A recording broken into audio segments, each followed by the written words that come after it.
Christmas Eve, I walked into my daughter's house hoping for nothing more than a warm family dinner.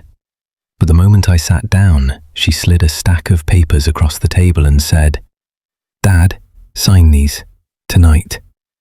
Her husband stood behind her and added, "You're old. You don't need that house anymore." My heart sank. After a lifetime of working 2 jobs, raising her alone after her mother passed, this was the thanks I got. The people I loved most were trying to take the only home I had left.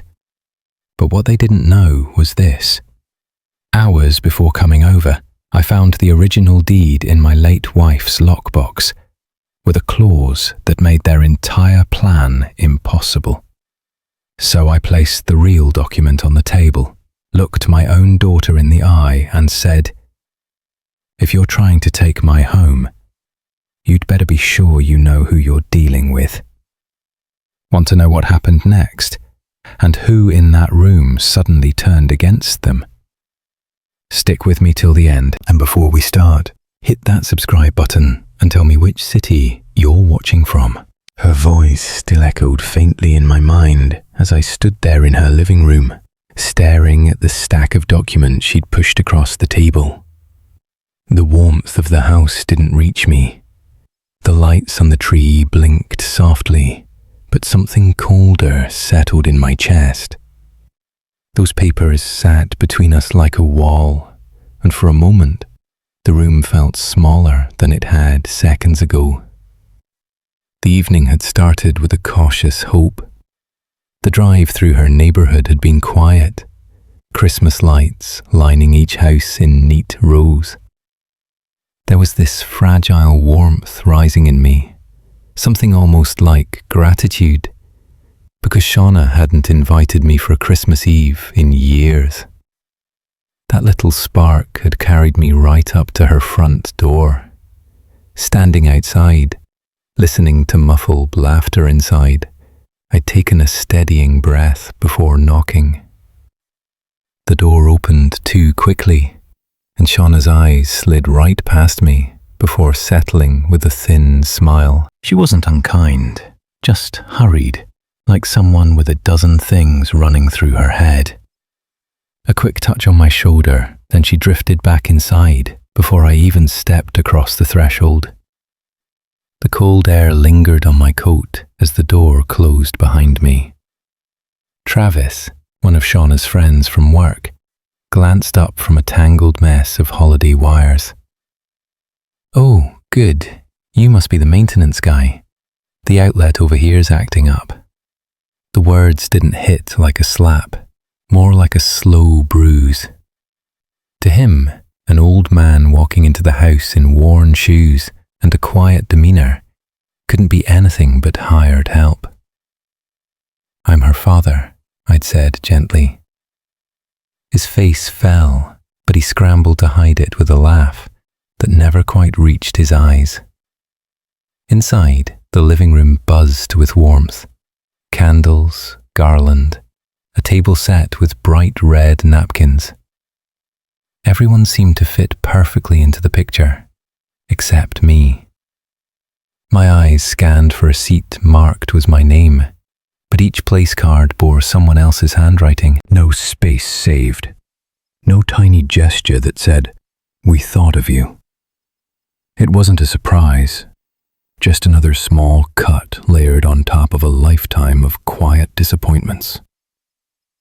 Someone asked Shauna where I should sit. She hesitated just a second too long. "Anywhere is fine," she finally said. The thing about growing old is you learn how to tuck your dignity into small corners, keep it from getting stepped on. You learn how to stand still and swallow tiny hurts without making a sound.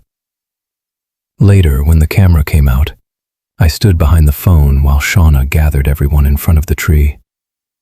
"You can take the picture for us, Dad," she said, like it was the most natural thing in the world. Her voice held no malice, but it wasn't kindness either. My hands trembled slightly as I lifted the phone, not because it was heavy, just because I'd spent most of my life pretending moments like this didn't matter. But they do. They always do. In the kitchen, voices dropped just low enough to force curiosity. Corbyn's tone was tight, Shauna's sharper. Words formed and dissolved behind cabinet doors. Papers, the house, keys. I stood near the hallway, the hum of the refrigerator filling the silence between their whispers. Something was circling the night that didn't belong to Christmas. A buzz in my pocket startled me. Zayden, my grandson, had sent a message. "Grandpa, please don't get mad if things get weird tonight." The boy had never texted me anything like that. His words sat heavy on my chest. If a child sent something wrong, it was because the adults had stopped pretending. Before I could think too long on it, Shauna called my name. Her voice carried a weight I recognized immediately. The kind that comes right before a conversation nobody wants to have. "Dad, we need to talk before dinner." Eyes turned toward me. Some avoided mine entirely. The house, for all its warmth, suddenly felt colder than the night outside. I moved toward the living room, trying to keep my steps steady. Whatever waited for me was already waiting too long. Shauna reached into a drawer, pulled out a stack of documents, and placed them in front of me. Her hands didn't shake. Mine did. "Dad, you need to sign these tonight." Her words kept ringing in the back of my mind as the papers trembled between my fingers. The room around me felt smaller than it had a moment earlier, as if every set of eyes in that living room had quietly agreed to box me in. Shauna was still standing over me, breathing hard through her nose, like she was holding back something sharper than anger. Corbyn hovered behind her, arms crossed tight over his chest, waiting for me to fold. The lamp in the corner flickered once, throwing a brief shadow across the documents. It gave me just enough time to steady myself before I looked back up at them. "I'm not signing anything tonight," I repeated in a lower tone, but one firm enough that nobody could pretend they misheard it. Shauna's jaw clenched. "You need to understand, this is for your own good," she said, pushing the stack closer until the edges touched my shirt. "I'm trying to make things easier for everyone." "Easier for who?" The question slipped out before I could soften it. Her eyes darted away, first to Corbyn, then to anyone but me. For a long moment, the only sound in the room was the soft hum of holiday music drifting from the TV.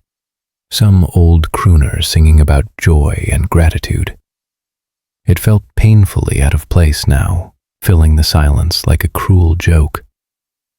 I drew a slow breath and lifted the first page again. The words blurred at the edges for a second, but the title line came into focus. "Temporary transfer for estate streamline." Clean, polite, wrapped in legal politeness meant to sound harmless, the kind of language that could trick someone into thinking it was just a harmless holiday signature, something routine. But I had lived long enough and survived enough to know when a knife was wrapped in ribbon. "Why now?" The question came out calm, but I felt the tremor beneath it. "Why Christmas Eve?" Shauna didn't answer. Corbyn did. "Because holidays are when people actually get things done," he said, stepping closer as if he owned the air between us. "Banks are closed, lawyers are off. Nobody's trying to make things difficult. It's the perfect time to settle things." His tone carried confidence that didn't belong to him. It belonged to someone who thought he already knew the outcome. I turned the page. The next section was full of terms I'd seen before. temporary authorization, caretaker provision. Phrases meant to comfort people who didn't understand them. Then my thumb brushed a paragraph near the bottom of the 3rd page, and something in me tightened. Occupancy concession and vacation timeline. 30 days from signature. I blinked once, slowly. 30 days. My house, my wife's flowers still pressed between the pages of her Bible on the nightstand, my tools hanging in the shed exactly where my hands remembered them. Gone in 30 days. My voice felt heavy when it finally came out. Why would I have to leave my own home? Shauna froze. Corbin didn't. Because it simplifies the transfer, he said. And this time he didn't bother pretending. We can't manage your property from across town if you're still living there. The words tasted bitter. You could have led with that. His expression hardened. We're trying to help you. Every part of me wanted to believe the little girl who used to fall asleep on my chest was still in there somewhere. But the woman standing in front of me now wouldn't even meet my eyes. From the couch, someone muttered, "Just sign it, man. It's Christmas." I didn't look to see who said it. The humiliation wrapped tight around my ribs, squeezing slow, but I kept my breathing steady. Losing my temper would only feed whatever script they had rehearsed before I arrived. I set the papers down one more time, flat on the table. My palms hovered over them, feeling the last of the warmth they carried. "I'm not signing," I said again, softer this time, but with no room to challenge it. A ripple went through the room, quiet gasps, shifting bodies, stiff movements. It felt like I had broken some unspoken rule, as if they all expected the old man to obey without question. Shauna's face changed first. Her expression didn't break into anger slowly. It snapped.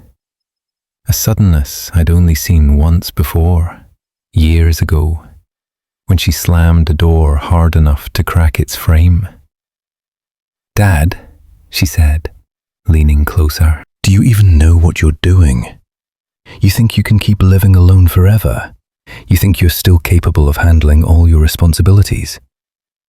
The ground beneath her words wasn't concern, it was accusation. "Being old isn't a crime," I said quietly. "It is when it puts everyone else at risk," Corbin shot back. I looked at him long enough that he finally stopped talking. The room felt too quiet now, too watchful. Near the staircase, a small face peeked between the railing bars. Zayden. His eyes were wide, almost pleading. The boy knew something.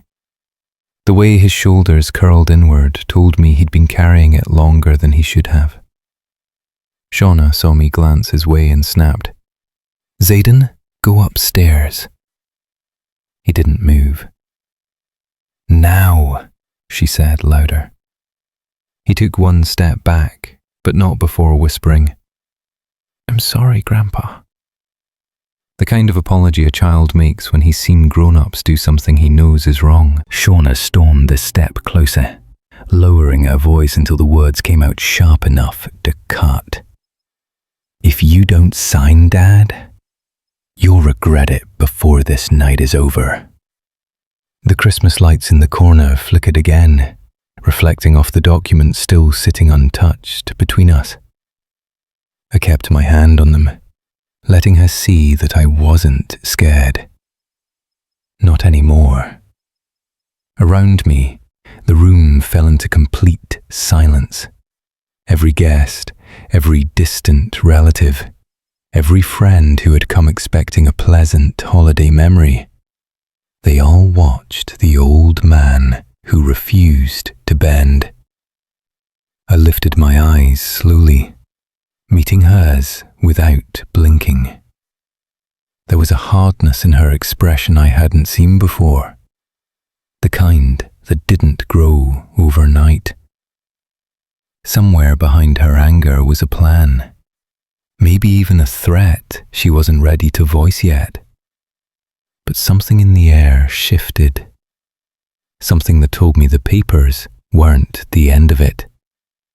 They were just the beginning. Her threat kept echoing long after the room went quiet, hanging in the air like a weight no one wanted to touch. A cold breath moved through the living room, brushing against the back of my neck as I tried to steady myself. The faces around me blurred for a moment, and all I could see was the little girl Shauna used to be. The one who used to run into my arms after school, not this woman staring at me as if I were some obstacle in her way. Somewhere inside, the hurt began settling deeper, carving its way into a place I hadn't let myself feel in a long time. Stepping away from the crowd felt like the only thing I could control. The hallway offered a sliver of quiet, though even the silence felt heavy. Leaning a hand against the wall, a pulse of tiredness washed over me. The kind that comes not from age, but from seeing someone you love turn into someone you don't recognize. My vision wavered, not enough to alarm anyone, but enough to remind me how thin my patience had stretched tonight. Then, out of nowhere, a small glass ornament fell from the tree behind me, tapping the floor with a soft crack. It made me flinch harder than I should have. Funny how something so small could break the moment in exactly the wrong, or maybe the right way. That ornament, it pulled a memory out of me faster than I could brace for it. 10 years earlier, Shauna stood in my kitchen, her voice sweet as honey, asking me to co-sign a loan just for a few months.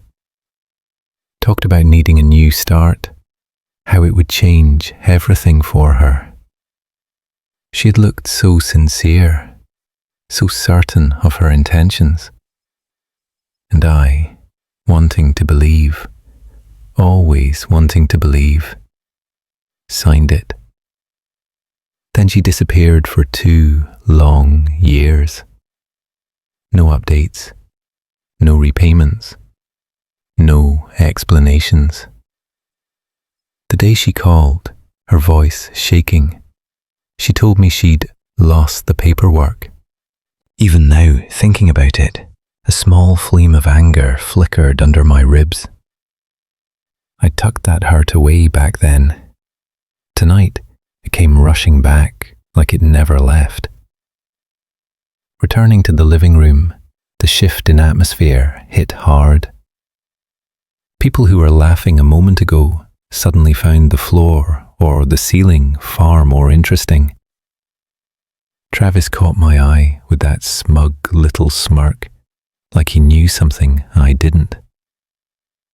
Corbin stood stiff, arms crossed with that same forced authority I'd seen earlier.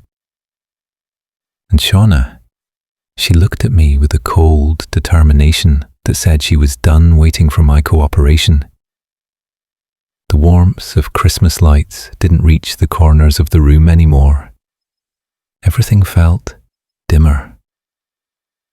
Just as I sank into that uneasy silence, a tug at my sleeve brought me back.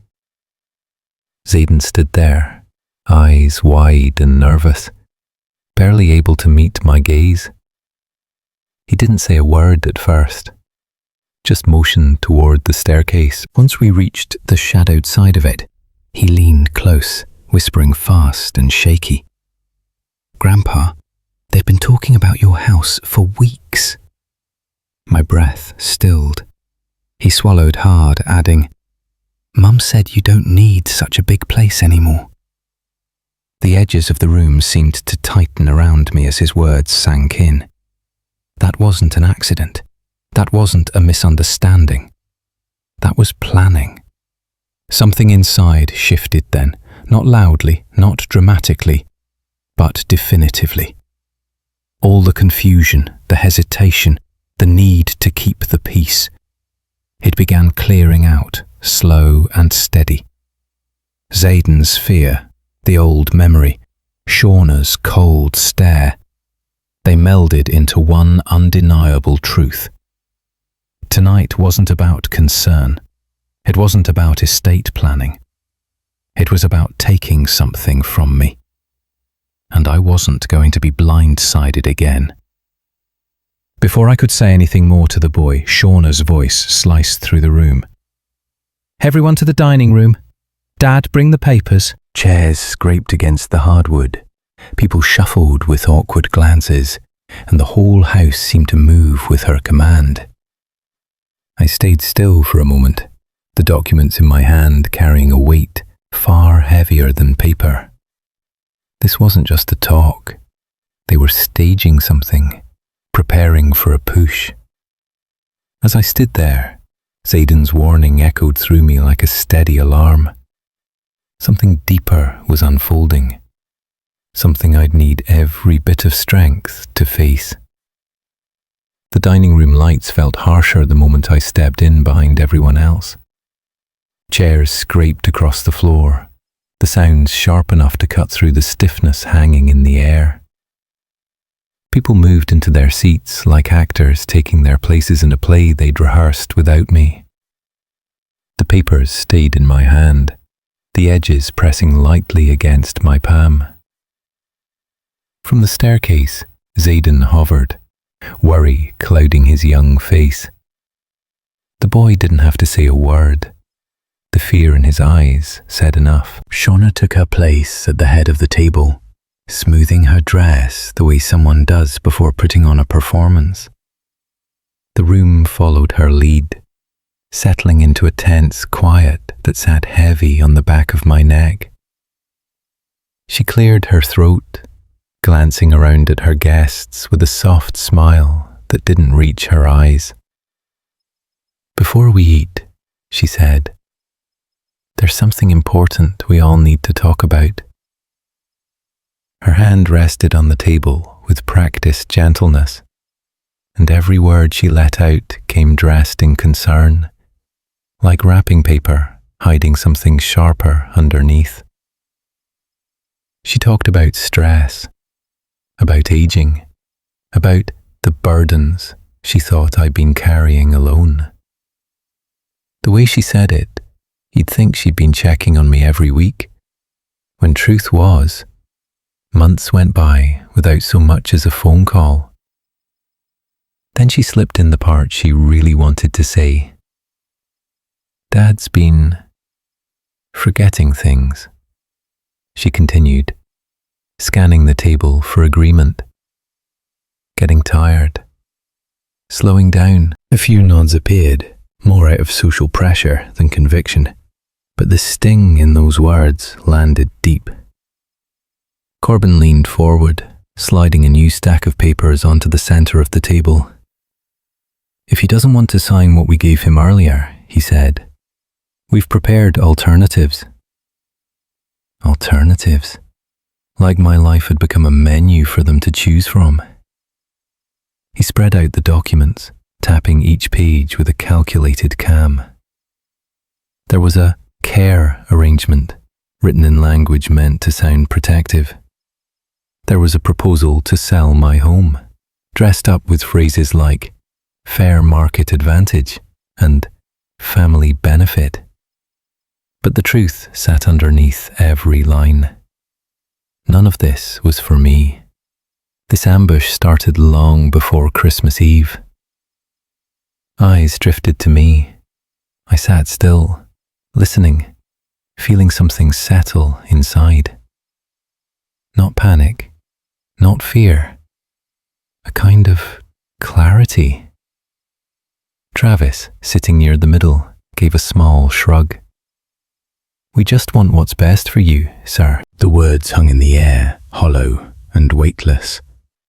"I didn't ask for any of this," I replied, steady, placing each word on the table like a stone. Silence spread, slow and thick.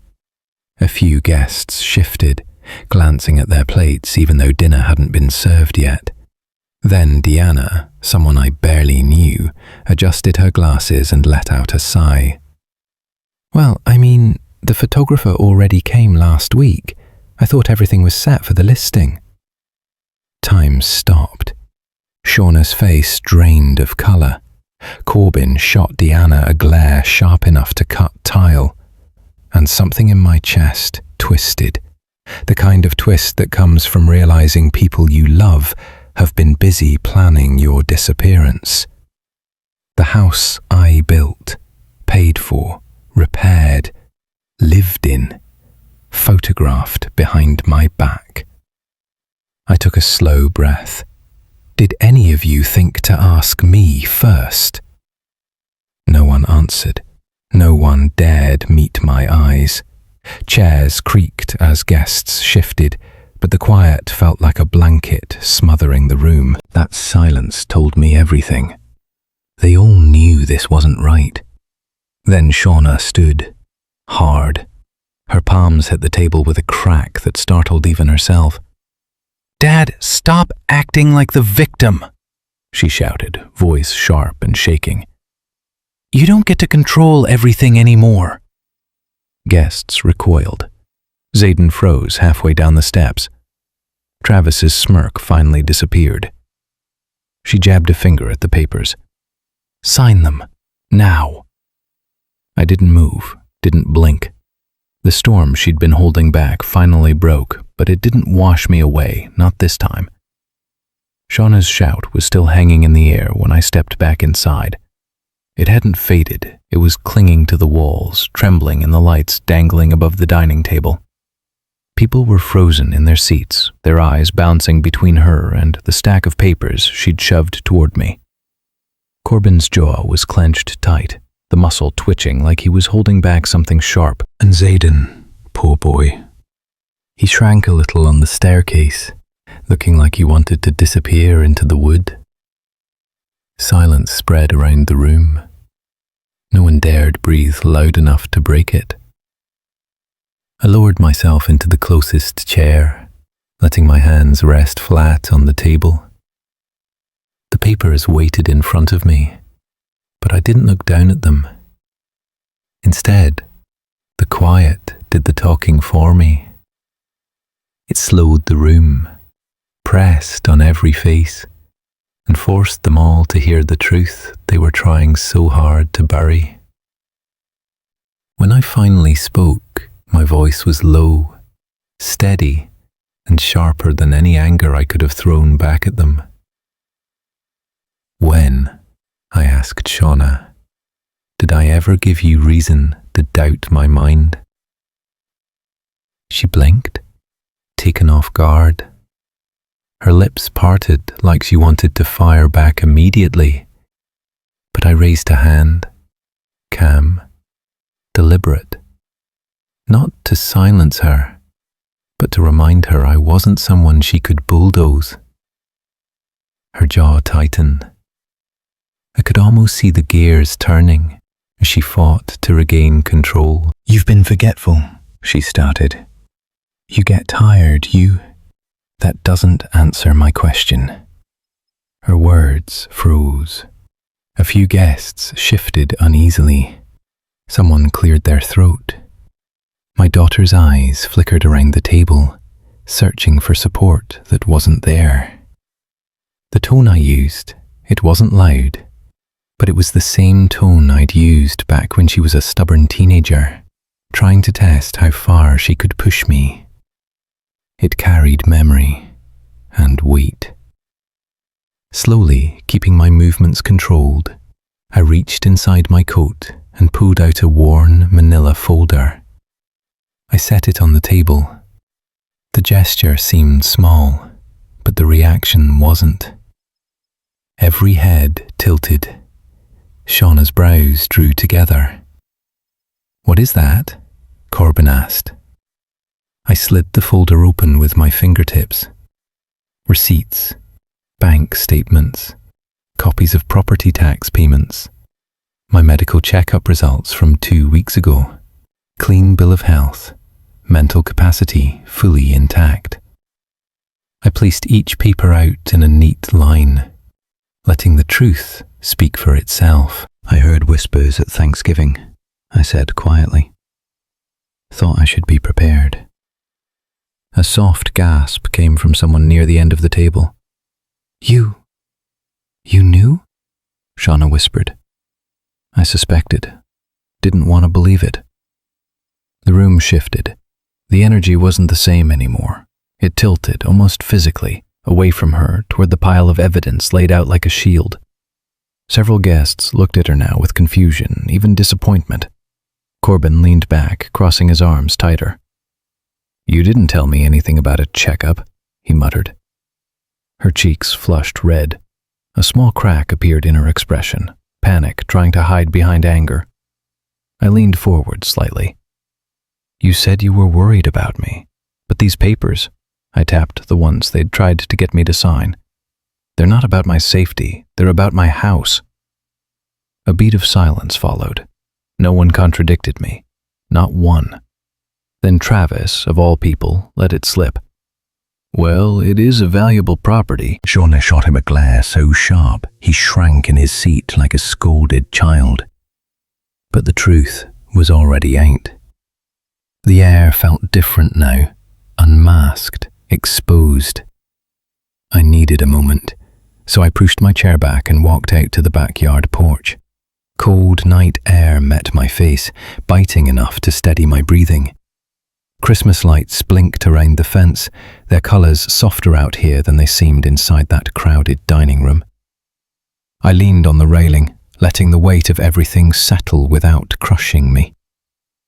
Footsteps creaked behind me.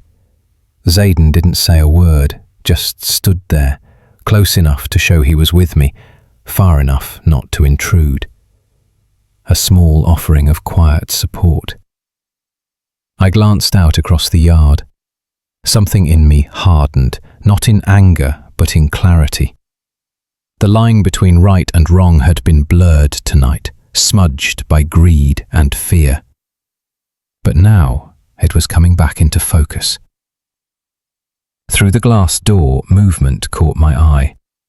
Shauna was handing her phone to Corbin. He glanced at the screen, then lifted his gaze toward me with a smile that wasn't a smile at all. A slow, satisfied curl of the lips, like he'd found something he thought would corner me. Shauna leaned in close to him, whispering, but loud enough that her words hit the cold air like shards of glass. If he won't sign, she said, we'll make him. My jaw tightened. Whatever they were planning next, they thought it would break me. They didn't understand me at all. Stepping back inside, the warmth of the house pressed against my skin, but it did nothing to soften what waited for me. The dining room was quieter than before, as if everyone had settled into their own corners of guilt or curiosity. Shauna and Corbin shared a look the moment I crossed the threshold, an unspoken signal between two people who had rehearsed their next move. The papers I'd left on the table sat untouched, a reminder of the battle they thought they were winning. Shauna pulled out a chair and gestured toward it with a soft smile that didn't reach her eyes. Dad, can we sit for a second? The sweetness in her voice was as thin as paper. Nothing about it matched the woman who had shouted at me earlier. But I eased into the seat anyway, deciding to let the performance play out. She folded her hands neatly in front of her. We don't have to keep arguing. Nobody wants that tonight. Corbin stood behind her, arms crossed, his face set like concrete. That alone told me the softness wasn't real. She was covering for something, the way someone positions themselves before a final swing. If you want to talk, she continued, I'm here. We're all here. A part of me almost admired the effort. Almost. But the truth sat heavy inside. and pretending wouldn't change that. I leaned back, giving her room to reveal whatever she was holding behind her calm expression. Corbin moved first. He stepped to the end of the table and pulled open a drawer. The scrape of wood against wood made half the guests turn their heads. When he walked back with a document in hand, something cold tightened in my chest. He laid the pages in front of me, as though presenting evidence in a courtroom. "You already signed this," he said. "Last month. You just forgot." Forgot. The way he said it sliced deeper than he realized. I looked down at the signature at the bottom of the page. My name, curved in a way that almost matched my handwriting. But almost wasn't enough. My breath stayed steady as I studied it. The slant leaned too far right. The middle initial was wrong. Even the date looked off, written in a format I hadn't used since the 70s. A soft whisper floated from the corner of the room. It was Travis. "Man, that ain't right." He was correct, and he knew it. They all did, even if none of them wanted to be the one to say it out loud. I lifted the page gently, holding it to the light. Nothing about it felt like me. The weight of it didn't carry my intention, my choice. Just a poor imitation of both. Setting it down, I let my fingers rest along the edges, steady as a man who had already decided not to bend. "This isn't mine," I said. "Not the date, not the signature, not the intent." Corbin shifted, the colour draining from his face. Shauna clenched her hands so tightly her knuckles whitened. The room grew still again, a tightness gathering around the table, like a storm waiting to break. I reached into my coat pocket and took out the folded receipts, the bank statements, the mailbox logs. Proof I had been across town the entire day the signature was supposedly made. I placed each item next to the forged document. I wasn't even in Houston that morning, and you know it. That quiet sentence carried more weight than any shout could have. It landed like a hammer on the table between us. A few of the guests exchanged looks that wavered between discomfort and realization. Shauna shifted her gaze downward, the calm mask slipping just enough to show the panic behind it. My voice stayed even. "If you're willing to sign my name, what else are you willing to do?" No one answered, not even Travis, who usually had something to throw into every moment. Shauna finally leaned forward. "Dad, you're remembering things wrong. You're tired." The line sounded rehearsed, worn from being practiced too many times. "Things get confusing at your age." "Stop." The word came out firm, without any anger attached to it. "I may be old, but confusion isn't my problem." She exhaled sharply and turned her face away. Corbin started pacing behind her, the kind of pacing a man does when he realizes the walls are closing in. Guests who had pretended to support them suddenly looked unsure, their eyes drifting between me and the forged signature. Zayden stood closer behind my chair than before, his small presence anchoring me more than he realized. I rose from the table and stepped toward the kitchen, needing a breath of cooler air. The house felt like it was shrinking, pressing in with every whispered accusation and false concern. On the kitchen counter, a set of Christmas cookies sat untouched, decorated with red sprinkles that shimmered under the overhead light. The simple sight slowed my pulse, grinding me long enough to gather the strength I needed for whatever was coming next. The silence behind me shifted, as if the room sensed a new shift in the air. I walked back toward the dining table. Shauna's phone lit up in her hand. She snatched it quickly, shielding the screen from everyone. Corbin leaned over to look, and something darker flickered across his face, an expression I hadn't seen on him before. He glanced up at me with a smugness he couldn't hide. Shauna turned slightly, whispering into the phone with a rushed tone. The words were quiet, but not quiet enough. "Is the lawyer here yet? Tell him to come around the back." Her voice trembled, not with fear, but with urgency. The meaning settled over me like a cold wave. They were escalating, and this night was far from over. The words Shauna whispered still clung to the air, sharp enough to cut. Standing in the doorway after stepping in from the cold porch, the weight of her plan pressed hard on my chest. Zayden's fingers clung to the edge of my sleeve, barely noticeable, but trembling. Around us, the guests shifted uneasily in their seats, the room still steeped in the tension left over from the forged paper they tried to pass off as mine. Shauna's voice moved through the room again, too steady for someone caught lying. "Just stay calm, everyone.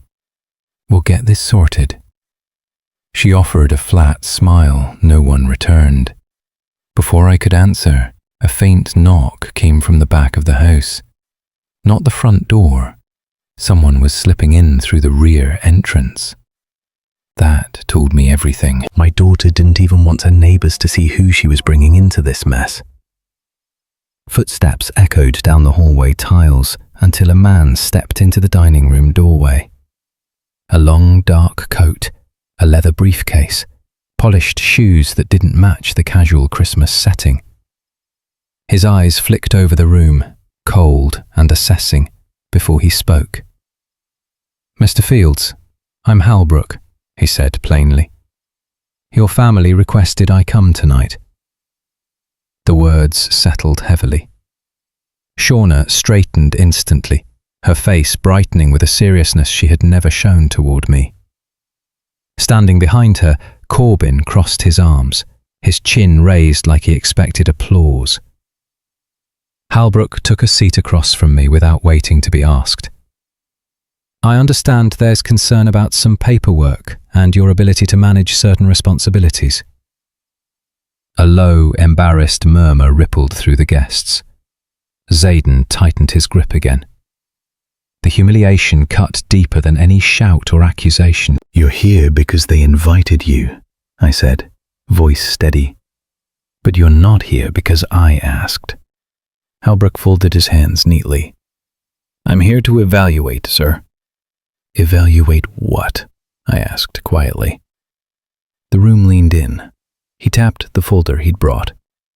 "Your competency. Just a standard review, nothing to be alarmed about." The silence that followed was thick. A few guests stared down at their plates, ashamed. Others looked confused, unsure how far this family gathering was spiraling. Shauna rushed to speak before I could. "Dad, this isn't an attack. We just want to make sure you're thinking straight, that you're safe. This is for your own—" "This isn't for me," I replied softly. "This is for that house." Her jaw tightened. That alone told the truth. I shifted slightly, facing Halbrook fully. "You don't have the authority to evaluate me. Not in this house, not tonight, and not without a court order." Every word was crisp, unmoved by fear. Several guests glanced up, surprised. Halbrook blinked, thrown off balance. "Well, the family expressed concern, and concern," I interrupted gently, "isn't the law." A slow turning of heads moved towards Shauna and Corbin, like a quiet tide washing over the table. Even the ones who'd been eager to agree earlier were beginning to see the cracks. How far this had gone. How wrong it now looked. Shauna's hands shook slightly as she placed them on the table. Her voice trembled, not with sadness, but with frustration. "Dad, you're making this harder than—" A sudden crash exploded from the kitchen. Glass shattered violently, echoing through the house. A woman screamed. Chairs scraped the floor as several guests jumped to their feet. The lights in the hallway flickered once, dimming for a breath before brightening again. For a single heartbeat, no one moved.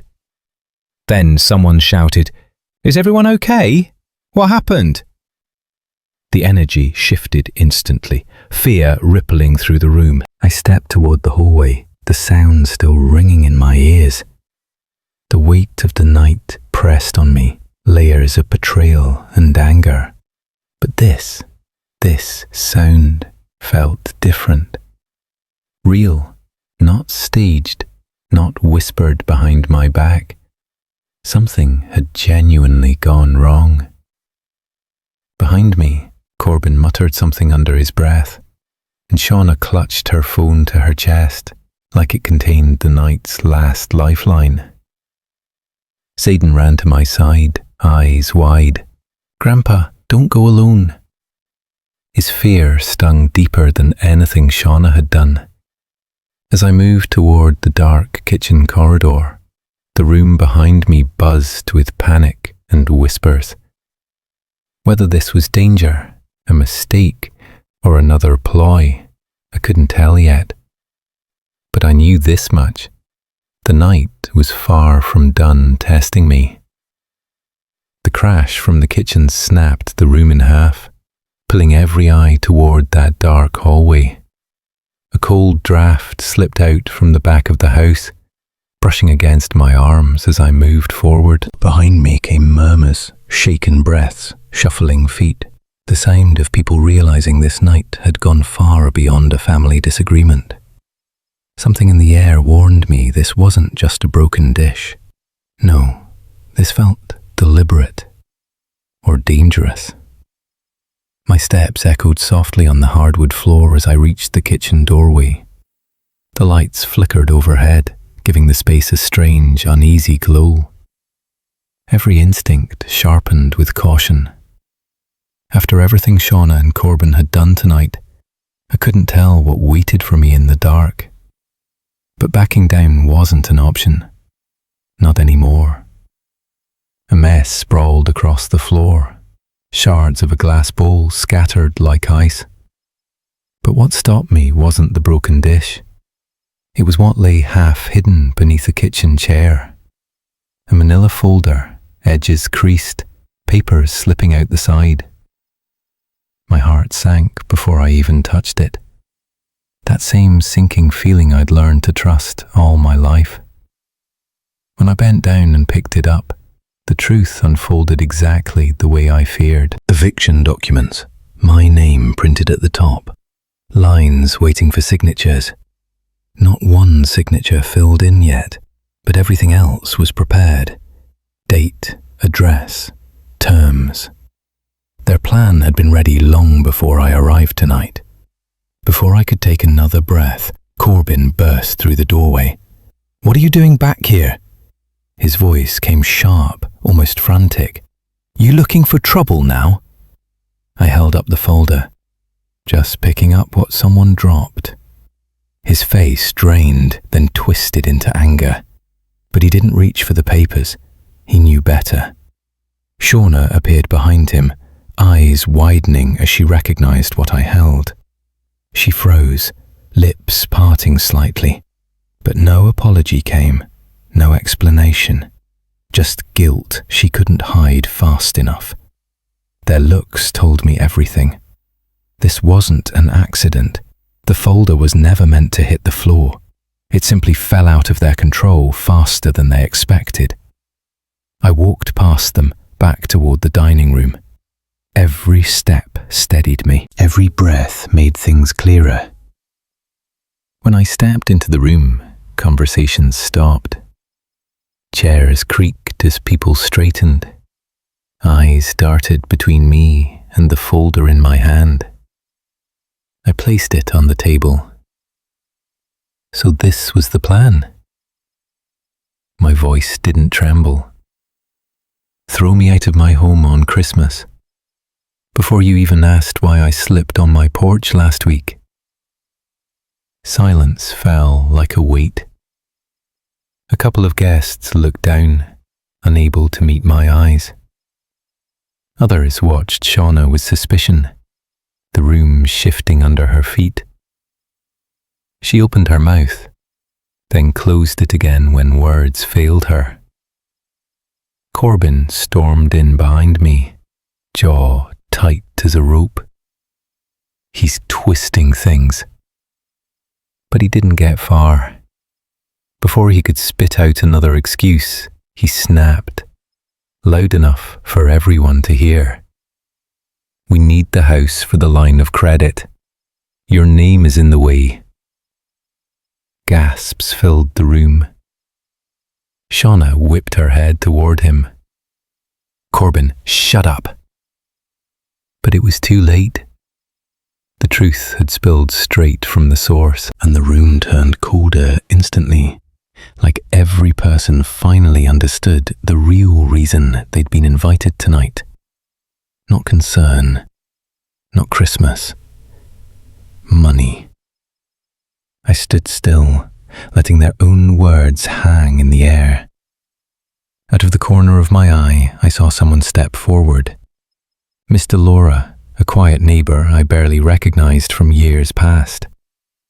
She clutched her hands together nervously. Mr. Fields, she said softly. Shauna came to me 2 days ago, asking how to legally pressure an elderly parent to sign property documents. I didn't want to get involved, but I can't stay quiet anymore. Shauna's face collapsed into panic. That's not true. She's lying. But her voice shook. Even Holbrook, the lawyer, lost his composure. He looked from Shauna to Corbin, realizing he'd been dragged into something uglier than he'd been told. The whole room began to unravel. Guests whispered sharply, "Is this why they invited us? They said he was confused." None of this feels right. Corbin snapped back at them, shouting over the noise. Shauna cried, but the tears came unevenly, too forced, too rehearsed. She kept glancing around, looking for someone, anyone still on her side. But the momentum had shifted, completely. I didn't need to yell or rise out of my seat. Dignity carried me. Years of surviving life's storms held me upright while their little scheme blew apart. The more frantic they became, the calmer I grew. As the arguments built toward chaos, a faint sound stirred outside, soft at first, then growing louder. Sirens. Blue and red lights danced across the front windows. Guests turned toward the sound with wide eyes. A few stepped back from the table. Others looked between Shauna and Corbin like they suddenly saw them for who they really were. Shauna whispered, voice trembling, "I didn't call them. Did you?" The sirens grew louder, stopping right outside.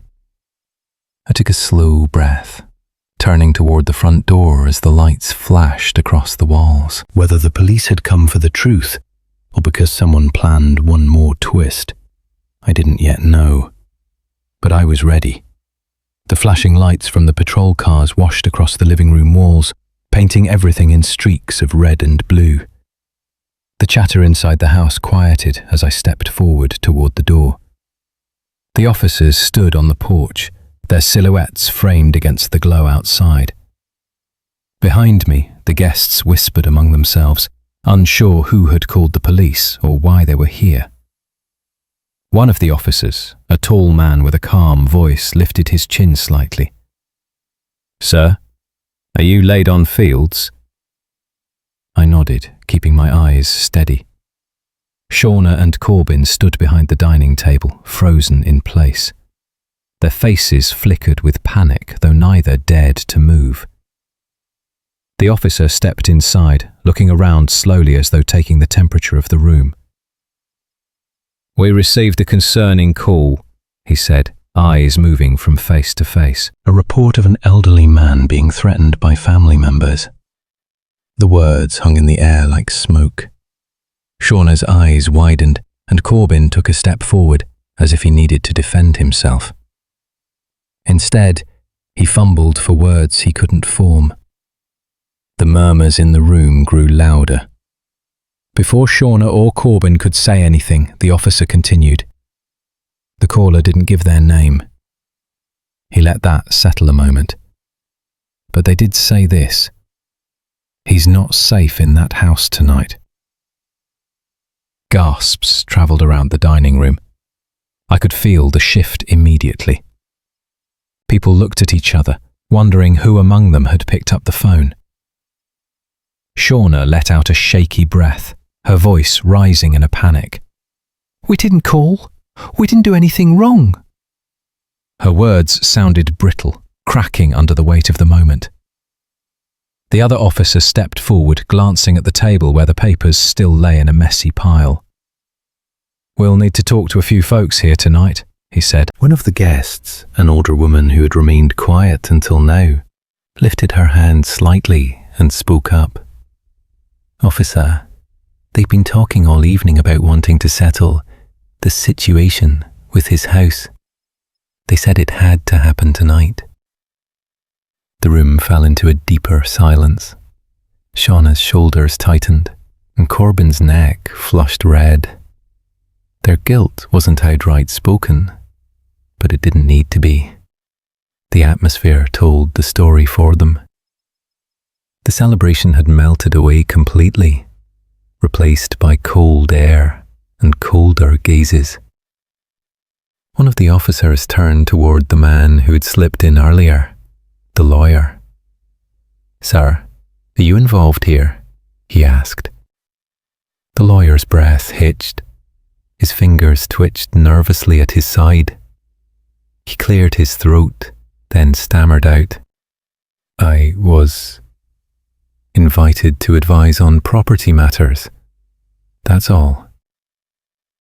The officer narrowed his eyes. To advise on evicting a parent on Christmas Eve? The question landed like a blow. The lawyer's face paled and his gaze dropped to the floor. Shauna shot him a horrified glance, as if silently begging him not to say more, but the officer pressed. "Were you aware they planned to take his power of attorney tonight?" The lawyer finally cracked. She asked me several times about how to gain control. She wanted things done quickly before he changed anything. His voice grew quieter. I told her it wasn't legal without his consent, but she insisted. The shock around the room hit like a wave. Shauna's face crumpled. Corbin clenched his jaw, unable to hide the frustration boiling beneath his skin. I stood there in the middle of it all, a heavy ache settling in my chest, not just from the betrayal, but from knowing all these people saw it unfold. A moment later, one of the officers turned to me and spoke gently. "Mr. Fields, it may be best if we speak with you privately, outside." The room stirred with unease as everyone turned toward me again. Zayden watched from the living room doorway, fear written across his young face. Shauna grabbed the back of a chair as if steadying herself. Corbin shoved his hands into his pockets, staring at the floor. I nodded to the officer, feeling the weight of every step as I followed him toward the front door. The night air hit like a cold wave as the door opened. The officer stepped aside to let me through, then closed the door behind us. The Christmas lights along the porch flickered softly, casting long shadows across the yard. A moment later, he began to speak in a low, serious voice, words that made my breath catch before he even finished the sentence. The door clicked shut behind us, sealing away the sharp voices and restless shifting inside. The cold air wrapped around my shoulders as if the night itself wanted to brace me for what I was about to hear. One of the officers stepped closer, lowering his voice so it wouldn't carry through the windows. "Mr. Ledon, there's something you need to know before you walk back in there." For a moment, all I could do was watch my breath drift into the dark. The house behind us glowed warm and bright, but standing out on that porch felt like standing on the edge of something I hadn't yet found the shape of. The silence stretched between us until the officer finally continued. "We checked the nature of the call," he said. "It wasn't a random neighbour or a passerby. This person knew very specific things. Recent documents, your medical situation, details about your home." A slow weight pressed into my chest. Someone had looked into my life closely enough to know I'd been pushed to review paperwork the past few weeks. They knew what Shauna had been after. They knew things I hadn't even said out loud. The officer added, almost apologetically, "They sounded genuinely worried about you, sir. Very worried." The cold bit a little deeper at that. Somewhere inside, Shauna and Corbin were still pacing around the mess they'd made, waiting to decide whether to beg or blame. But out here, the truth felt closer, clearer, sharper. The second officer stepped forward, glancing toward the street as if checking that no one else was listening. "The caller wasn't just someone concerned," he said. "They're a mandatory reporter." My breath caught in my throat. A mandatory reporter meant someone who had a legal duty to speak up. Someone who didn't call lightly. Someone who had seen or heard something that crossed a line. The officer continued. "They're a social worker at the clinic where Corbin took you for that quick checkup a few weeks back." A memory flickered. Sitting in that small exam room, Corbin hovering over me, whispering with that urgency he thought I couldn't hear. I remembered the uneasy pit in my stomach, the strange tension in his voice, the look on Shauna's face when she greeted us outside that day. The officer went on. "They overheard part of a conversation between your daughter and son-in-law. Specifically, Corbin telling Shauna, once he signs, we'll finally control everything." The night seemed to tilt for a moment, as if the porch step beneath me shifted. Hearing it from the police, not from whispers, not from suspicion, but from someone who'd heard it firsthand, hit harder than I expected. The officers watched me carefully, waiting to see if this would break me or steel me. I wasn't entirely sure myself. My knees loosened and I eased down onto the cold porch step. A tremor passed through my hands before I could hide it. My own child. The words slipped out, heavier than I meant them to. My own blood. The officers didn't rush me. They just stood nearby, giving space without leaving me alone. One of them said softly, "Sir, none of this is your fault, and you're not powerless. You've handled yourself clearly and calmly. That's why we're talking to you out here first." I let the cold seep in long enough to steady my breathing. Falling apart out here wouldn't help anything. I'd held myself together through worse storms than this. Even if it didn't feel like it right this second, the strength was still somewhere inside me, buried under shock and disappointment. Another officer spoke gently. "Given what's happening, we recommend you don't stay in that house tonight. It's for your safety." I shook my head. "I appreciate it, truly, but I'm going home. It's still my home, and I'm not giving it up because someone else decided they wanted." They exchanged a quick look, but neither argued. They respected the firmness in my voice. A rattling sound came from the side yard, and an older figure stepped toward the porch light. Mrs. Green, my neighbour for almost 20 years, wrapped in a thick winter coat, moved closer with a cautious step. "I heard the commotion," she said softly, "and I need to see something." She told the officers she'd overheard Shauna and Corbin earlier that evening in the driveway. Specifically, Shauna's voice, tight, frustrated. Mrs. Green repeated the words slowly, as if she still couldn't believe what she'd heard. "Just make him sign tonight. It's the perfect opportunity." The officers wrote it down. I felt something tighten and loosen in me at the same time, a strange mix of gratitude, shame, and heartbreak. Mrs. Green placed a hand on my shoulder.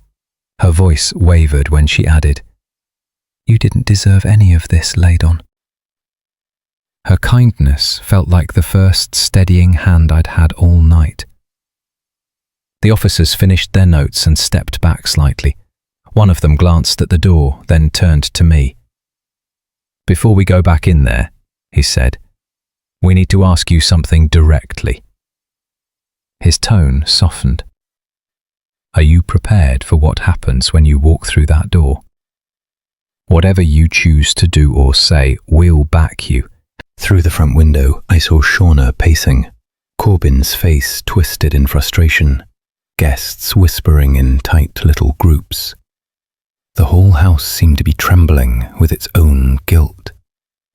I inhaled slowly, feeling the cold air sharpen my resolve. "I'm ready," I said. "I need to hear the truth from them, out loud." The officer nodded, reached for the doorknob, and the warm air from the living room pushed softly outward as it began to open. The door swung open and a gust of warm air rushed out, brushing against my face as the officers stepped aside for me to enter. The room froze the moment I crossed the threshold. Shauna's eyes widened, darting from me to the officers behind me, while Corbin stiffened like he'd just been caught stealing from the church collection plate. Conversations died mid-sentence. Even the Christmas lights seemed to flicker uneasily, as if they understood something had shifted. I walked back into that living room slowly, letting each step settle. My body felt heavy, but my mind clearer than it had been all night. Every set of eyes followed me. A few guests looked nervous, unsure what this return meant. Zayden watched from near the staircase, his little hands gripping the railing tight. One of the officers stepped forward and addressed the room, his tone firm.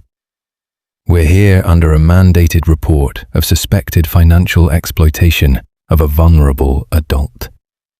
The words echoed through the space like a verdict. Shauna's reaction came fast. Too fast. "Exploitation? You've got it backwards," she snapped.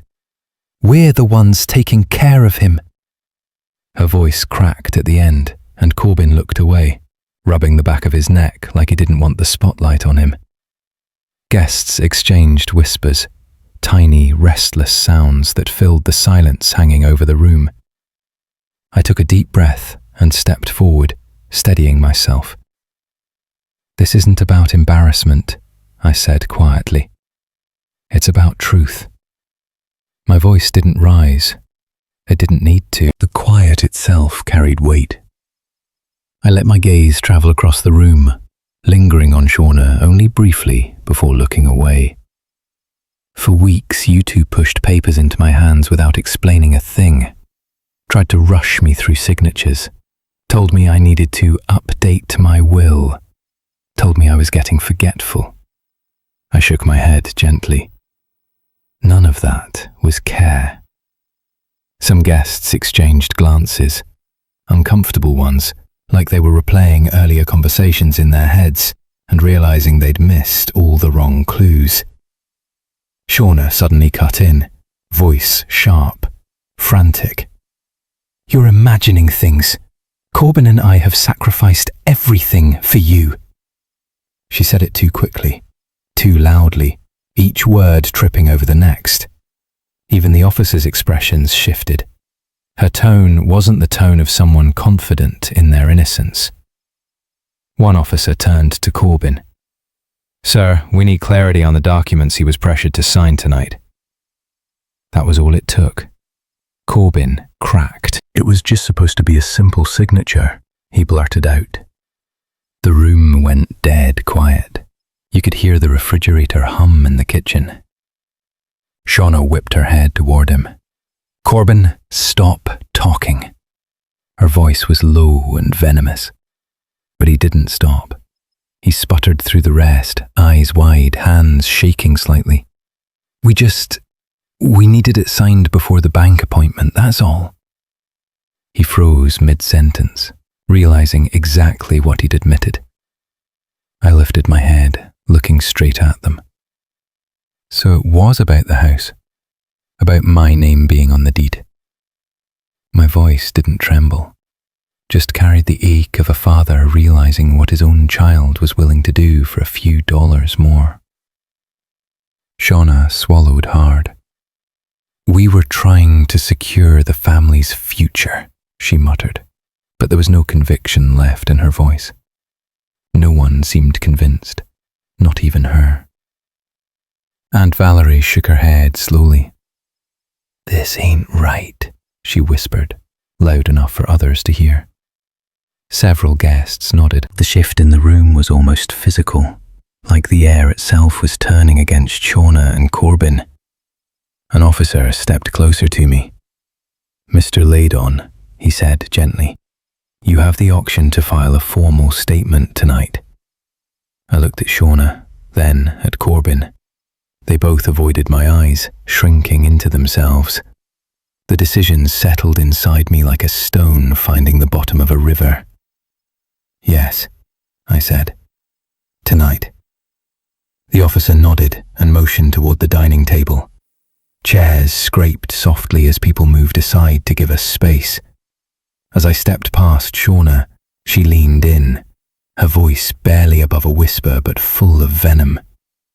"You'll regret this," she hissed. "You won't survive out there alone." I paused, turned my head slightly toward her, and answered just as softly, "I've survived worse without you." Her face twisted, anger, fear, and something bitter that I couldn't name. The officer clicked his pen as he sat down, ready to write. My hands trembled slightly as I took my seat, but not from fear. Something deeper, a mixture of sorrow and determination, settled over me. The truth was finally surfacing, and now every word I said would shape what came next. The pen in the officer's hand stopped moving, and the room fell into a silence so heavy it felt like the walls were holding their breath. The last word of my statement lingered between us before he finally nodded and closed the folder. Shauna and Corbin sat stiffly on the couch across from me, their faces pale, their backs rigid. The weight of the night had finally pressed down on them. They weren't running anything anymore. Not the conversation, not the house, not me. A quiet settled over the room, the kind that comes when a storm has emptied itself. The officer cleared his throat and stood. His partner joined him, both speaking with the same calm authority they'd carried all night. They explained that, based on the evidence presented and the testimonies given, I would retain all rights over my finances and property until the investigation was complete. Shauna jumped to her feet like the couch had burned her. "You can't do that," she shouted. "We've handled everything for him for years." The officer didn't flinch. "Ma'am, that is exactly the concern that was reported." Corbin muttered something under his breath, something low and hostile. I didn't bother asking what it was. The truth had already been laid bare, and nothing he said could bury it now. A strange calm washed over me. Not relief, not triumph. Just the clarity that comes when you finally stop pretending things are better than they are. I shifted in my chair, the ache in my knees reminding me how long I'd been sitting. "There's something else," I said quietly. "Before y'all get ahead of yourselves." Everyone looked at me. I reached into my jacket pocket and pulled out the folded paper I'd tucked there days ago. The original deed to my house, the one my wife made me promise to keep safe when we first signed it. The paper was yellowed at the edges, but the words were clear as day. "I found this last week in my old lockbox," I said. "This house was protected by a clause she insisted on. Nobody can change the ownership unless a licensed doctor declares I'm legally incapable." The officer glanced over the scanned copy he had already reviewed earlier. He nodded. "This clause is binding." Shauna's face dropped like someone had cut the strings holding it up. Corbin leaned back, defeated, whispering, "So, all of this, for nothing?" I didn't answer. I didn't have to. Their silence said enough. Aunt Valerie stepped forward, her voice steady. "You two weren't taking care of him," she said. "You were circling him." Murmurs spread across the room. A few guests shook their heads. Others whispered sharp judgments Shauna and Corbin could clearly hear.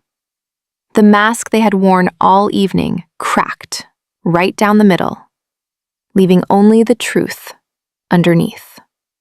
I pushed myself up to my feet. My back protested, but my spirit didn't. "I raised you better than this, Shauna," I said. "And I expected more from you, Corbin." My voice wavered for just a second. Age will do that to you. I survived things you can't imagine. I survived segregation, working 2 jobs, losing the woman I loved more than life. I've survived every hardship thrown my direction, and I sure as hell will survive 2 ungrateful kids. Shauna looked away, eyes shining with something that wasn't remorse, just fear of consequences. Corbin sank deeper into the couch, hands shaking. The officers stepped forward and announced that Shauna and Corbin needed to leave with them for further questioning. They weren't under arrest, but the weight of the law pressed heavily on their shoulders. As Shauna passed me, she hissed, "You ruined Christmas." I met her eyes. Christmas ruined itself the moment you forgot what family means. Corbin didn't look at me at all. They left in silence, escorted out into the cold night. When the door closed behind them, the house grew painfully quiet. The guests lingered awkwardly, unsure whether to speak or slip out unnoticed. A few approached with gentle words. One man rested a hand on my shoulder. "You deserved better, sir." I nodded, thanking him, thanking all of them. "I just need some rest," I said. The last of the guests filtered out. The house finally settled, the kind of stillness only found after a long, aching night. Morning sunlight crept in slowly, warming the edges of the living room as I sat in my favorite armchair. I made coffee the way my wife used to, strong enough to wake the bones, smooth enough to settle the heart. The aroma wrapped around me, like the memory of her hands on my shoulders. Sipping quietly, I gazed out the window and let the truth settle. Family can wound deeper than strangers. Love doesn't excuse manipulation, and kindness isn't weakness, not unless you let someone convince you it is. Growing old ain't the same as giving up. My mind drifted to those who might hear my story someday, folks my age, folks who know what it's like to carry love and disappointment in the same breath. If you're my age, I thought, remember this. Protect your name, your home, your peace. Some folks love what you have, not who you are. Stand tall anyway. You've earned that right. And don't let anybody, not even your own blood, make you feel small in the home you built. I stood and walked outside. The cold morning breeze met me, crisp and honest. For the first time in a long time, the air felt like freedom. "This house is mine," I whispered. "And so is the life I have left."